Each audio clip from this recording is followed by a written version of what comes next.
Yo, what's up guys, welcome to my humble YouTube channel where I bring you fanfiction that will brighten your days. Before we start, a subscribe is greatly appreciated, and don't forget to leave a like and ring the bell icon so you won't miss exciting new fanfiction stories. Rimuru X Harem, Regret and Returning into the Past. By peaches0531. Chapter 29. Inside Rimuru's office. So that's what your lovely father had been telling you all these time about me. The air near Veldora was getting colder with each passing second. Then veins started to pop out from the side of her forehead while she smiles wickedly with her eyes closed. At that moment Veldora was calm and had a genuine smile on her face, while Veldora was shaking and looking at the side while sweating heavily. Veldora, who is sitting right in the middle of Veldora and Veldora, stands up suddenly. "Seal, I would like to go and give my little brother a visit." Veldora, while still giving off cold air around her. Foo, I have already located Veldora." Then Seal gave Veldora a smirk and told her the exact coordinates of Veldora. "Let's go," Veldora said. "We will be going first, Aunt Seal." Veldora, while kissing Seal on her cheek, and clings to Veldora with a smiling face. "See, can I stay with Aunt Seal?" "I don't feel good," said Veldora. Seeing her niece scared of her, Veldora walked closer to Veldora.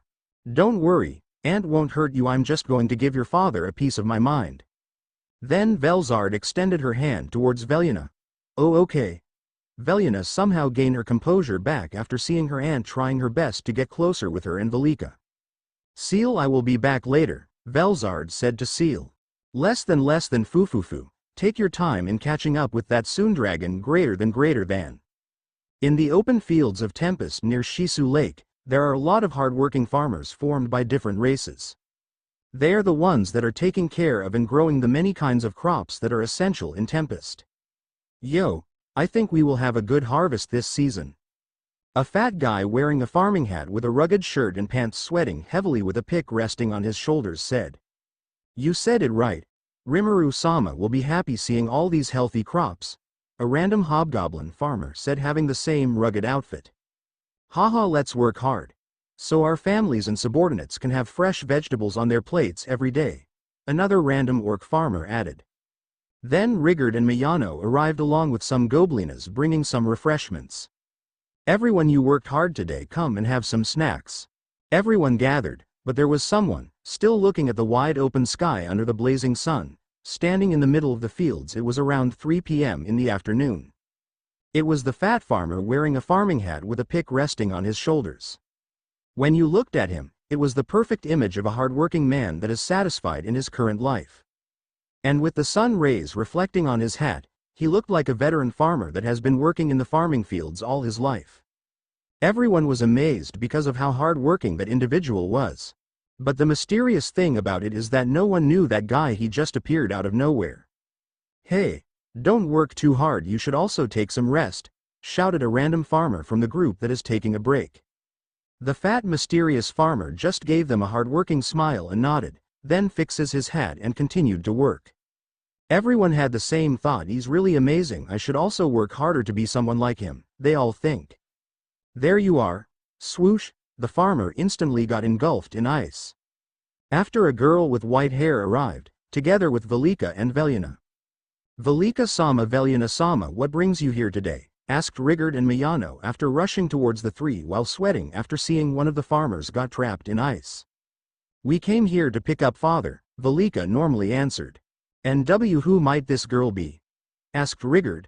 "This is our aunt, Veldora the ice dragon," Veldora answered.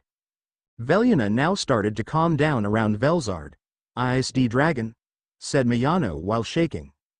Then they immediately kneeled. Seeing this, the other farmers also kneeled without knowing the reason why. But Veldora-sama isn't here. I am sorry for asking, but why did Veldora-sama freeze that farmer?" Rigard asked while looking at Veldora. "That farmer is indeed Veldora," Veldora, while looking at the exact fat farmer earlier that is now frozen solid. Veldora have been training for more than a year now and had more control in suppressing his aura. But he knew that his sister can still easily find him even how hard he tried to suppress it. Then an idea suddenly appeared on his mind. He tried to find the first cape and bracelet that Rimuru gave him in the cave. That cape and bracelet can suppress his aura completely like he was just a normal person. But that couldn't fool CL's radar. By using illusion he transformed into a farmer, hoping that Velzard wouldn't find him. At least until Veldora gets Rimuru's approval for a vacation. But it was too late, and what he doesn't know is that Velzard would be staying in Tempest from now on. Velzard walks closer to the ice cube that was trapping the farmer and gave a really wicked smile. Not long after, she instantly kicks the ice, causing it to shatter into thousands of pieces, sending the farmer, or should I say Veldora, flying into a nearby mountain in the vicinity. Everybody that saw the scene had their mouths wide opened.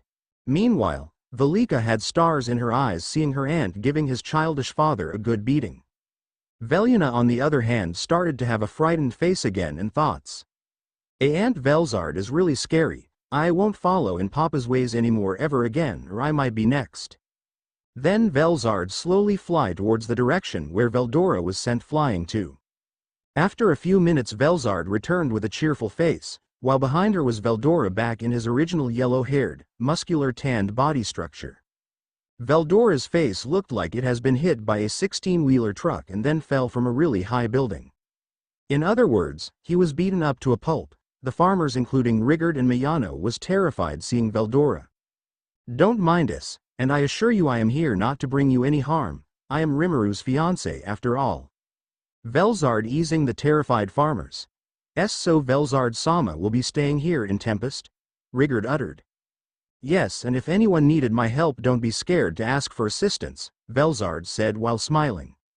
After hearing this, the farmers shouted cheerfully. Congratulations Velzard-sama, please take care of us future Queen of Tempest, everybody shouted cheerfully. On the sidelines that news was not as cheerful as it sounds for someone's sister. Is that true? Veldora asked with a worried face. Yes, do you have any objections about it? Velzard looking at Veldora. No wahahaha. Oh of course not, Veldora answered and laughed in a low tone. By the way Veldora, Velzard then looked at Veldora. Why yes. What is it my beautiful kind sister? Veldora with a really good boy attitude. I already heard from Veldora about your sacred texts and I won't interfere with that. After all, it was from Rimuru, so it should be something useful. After hearing those words Veldora's eyes finds hope again. Really? You mean it wahahahaha. But, never ever tell my lovely nieces again stories that would break my image to them. Velzard while giving off a really cold aura. Why yes. I won't. Well I better get back, cherries must be waiting for our daily training. Veldora reasoned out. Wait. Velzard uttered. I've decided to have Veldora and Veldora stay with me since I am still new here. I would like them to accompany me, Velzard said. Yes. Of course sister, Veldora then looked at the two. Veldora had an excited expression written all over her face, while Veldora had the exact opposite. Well. Take care of your aunt. Veldora rushed flying away from the area. Papa, Veldora shouted with teary eyes. Now, I'll let you read that sacred text that Veldora mentioned earlier. I won't do anything to hurt you, okay? Then Velzard came closer to Veldora and rubbed her cheeks on Veldora's cheeks. Is it really okay? What if I did something that would displeasure you, Aunt Velzard? Veldora asked with a worried face. You're just the cutest thing there is. I won't dare to even scratch you, and Veldora, you can be yourselves, okay? Veldora looked at Veldora. Seeing Veldora nodded at her, she gave a really big smile. Ha ha ha ha. If that's what Aunt said, then I will be myself. I am Veldora Tempest, your cutest and youngest niece in the world. Veldora then jumps into Velzard, hugging her. Velzard was glad that Veldora finally opened up with her. Let's go back, your Uncle Rimuru might be back anytime now. Velzard then leaves the farming area along with Veldora and Veldora. Have a nice day Velzard-sama. Rigard and Miyano said, and the farmers continued their work.